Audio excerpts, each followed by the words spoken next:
बिहार की सियासत अब अपने सबसे दिलचस्प मोड़ पर है। आज हम जानेंगे कि दूसरे चरण की 122 सीटों पर जनता का मूड आखिर किस ओर झुक रहा है। क्या मुख्यमंत्री नीतीश कुमार की पकड़ अब भी बरकरार है, या तेजस्वी यादव की लहर इस बार कुछ बड़ा करने वाला है, या फिर प्रशांत किशोर और ओवैसी का फ्रंट इस बार कुछ नया कर दिखाएंगे। चलिए जानते हैं दूसरे चरण का ताजा और नया ओपिनियन पोल, जिलावर समीकरण और जनता का मूड और वह फैक्टर जो इस बार बिहार की सरकार तय करेंगे।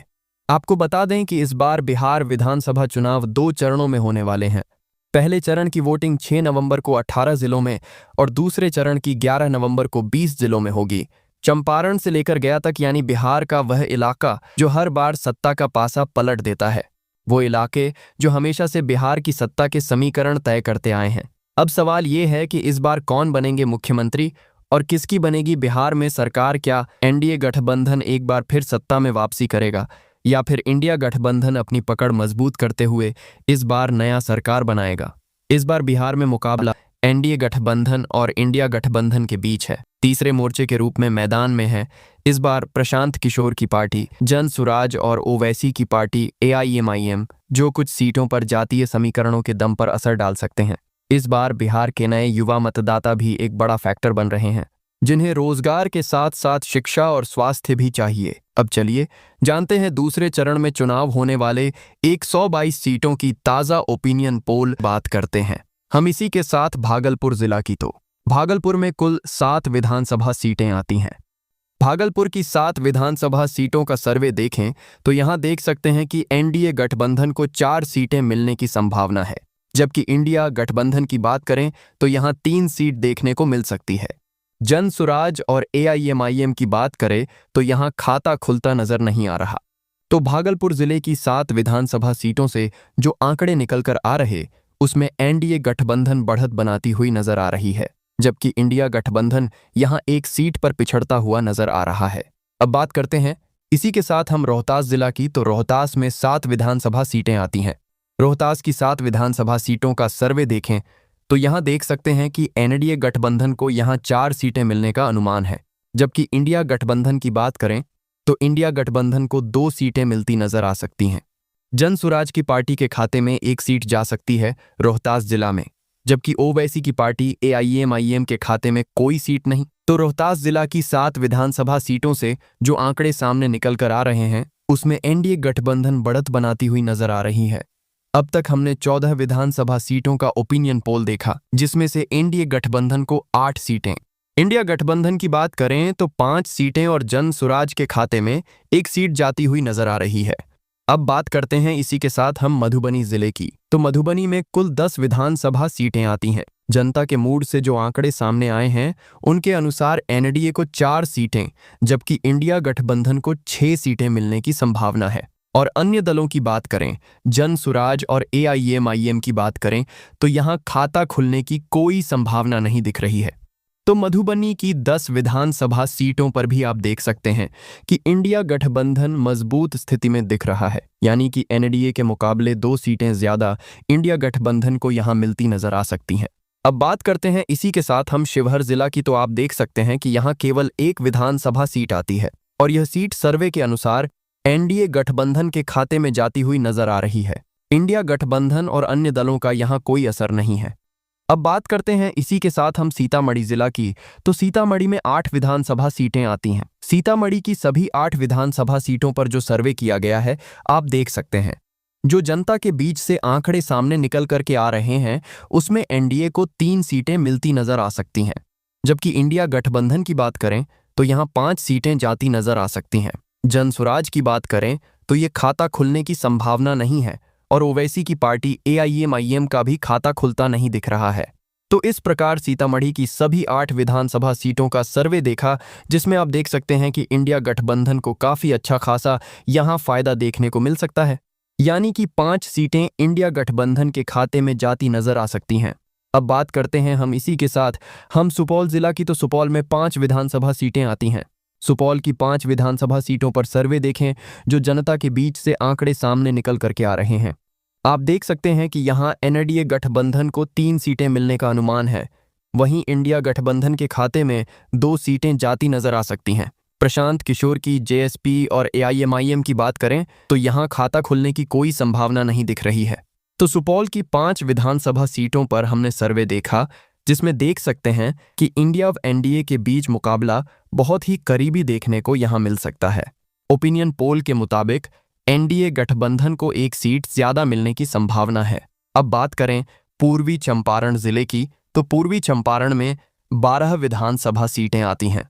पूर्वी चंपारण की 12 विधानसभा सीटों का सर्वे देखें तो यहां देख सकते हैं कि एनडीए के खाते में 7 सीट मिलने का अनुमान है, जबकि इंडिया गठबंधन यानी आरजेडी और कांग्रेस को 5 सीटें मिलने की संभावना है। प्रशांत किशोर की जन सुराज पार्टी और ओवैसी की एआईएमआईएम का यहां कोई खास प्रभाव नहीं दिख रहा है। कुल मिलाकर कहा जा सकता है कि पूर्वी चंपारण में जनता का रुझान एनडीए के पक्ष में झुकता हुआ नजर आ रहा है। यहां एनडीए गठबंधन को अच्छा खास फायदा देखने को मिल रहा है। पूर्वी चंपारण में 7 सीटें एनडीए गठबंधन के खाते में जाती नजर आ सकती हैं। अब बात करें इसी के साथ हम पश्चिमी चंपारण की, तो यहाँ कुल 9 विधानसभा की सीटें मौजूद हैं और पश्चिमी चंपारण से जो ओपिनियन पोल आ रहा है इसमें एनडीए को 3 सीटें मिलती दिख रही हैं, जबकि इंडिया गठबंधन की बात करें तो इंडिया गठबंधन को 5 सीट मिलती दिख रही है। प्रशांत किशोर की पार्टी जन सुराज के खाते में 1 सीट जाने का अनुमान है और ओवैसी की पार्टी एआईएमआईएम के खाते में कोई सीट नहीं। यहां मुकाबला कड़ा है, लेकिन हल्की बढ़त इंडिया गठबंधन के पास दिखाई दे रही है। यानी पूर्वी चंपारण में एनडीए गठबंधन मजबूत है, लेकिन पश्चिमी चंपारण में इंडिया गठबंधन आगे नजर आ रहा है।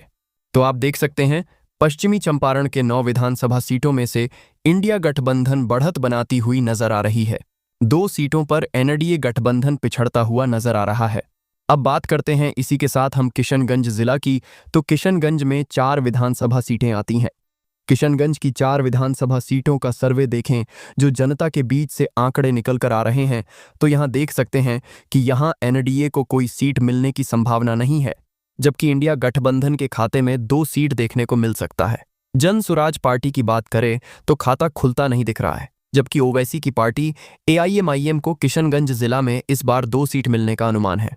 किशनगंज जिला मुस्लिम बहुल इलाका है। ये आप देख सकते हैं कि किशनगंज की 4 विधानसभा सीटों में से एनडीए को कोई सीटें नहीं, जबकि इंडिया की बात करें तो यहां 2 सीट मिलने की संभावना है और ओवैसी की पार्टी एआईएमआईएम को भी 2 सीट मिलने का अनुमान है।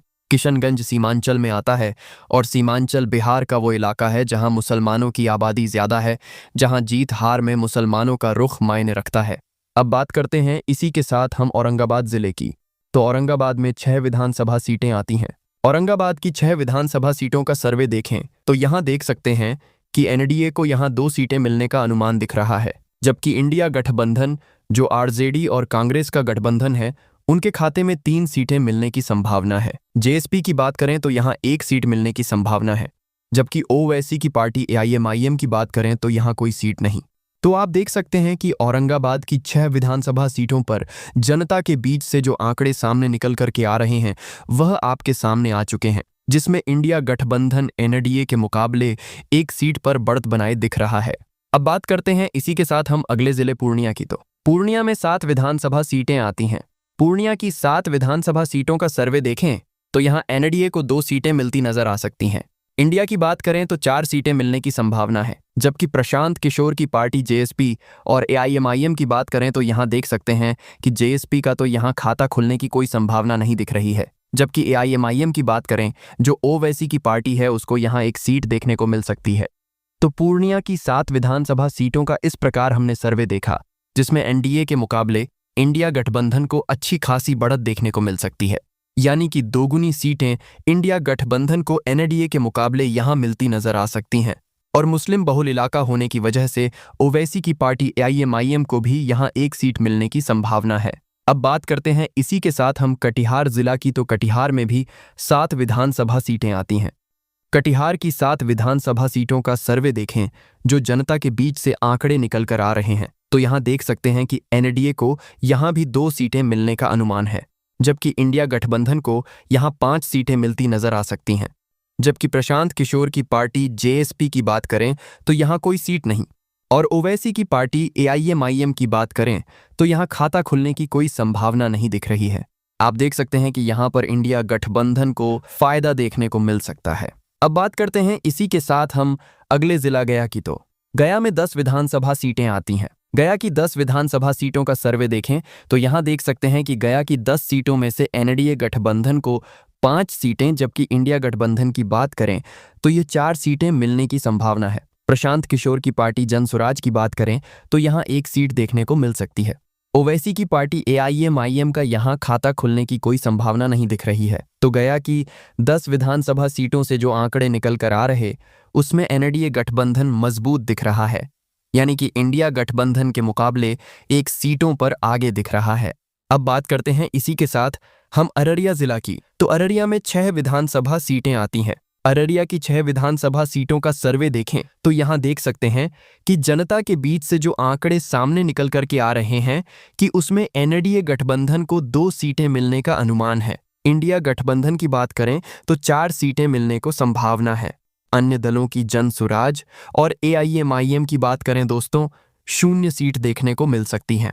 तो अररिया की 6 विधानसभा सीटों पर एनडीए गठबंधन पिछड़ता हुआ नजर आ रहा है, क्योंकि आप देख सकते हैं कि जो आंकड़े निकल कर आ रहे हैं उसमें अररिया की 6 विधानसभा सीटों पर इंडिया गठबंधन 4 सीटों पर बढ़त बनाती हुई नजर आ रही है। अब बात करते हैं इसी के साथ हम बांका जिला की। तो बांका की सभी 5 विधानसभा सीटों का सर्वे देखें जो जनता के बीच से आंकड़े सामने निकल करके आ रहे हैं।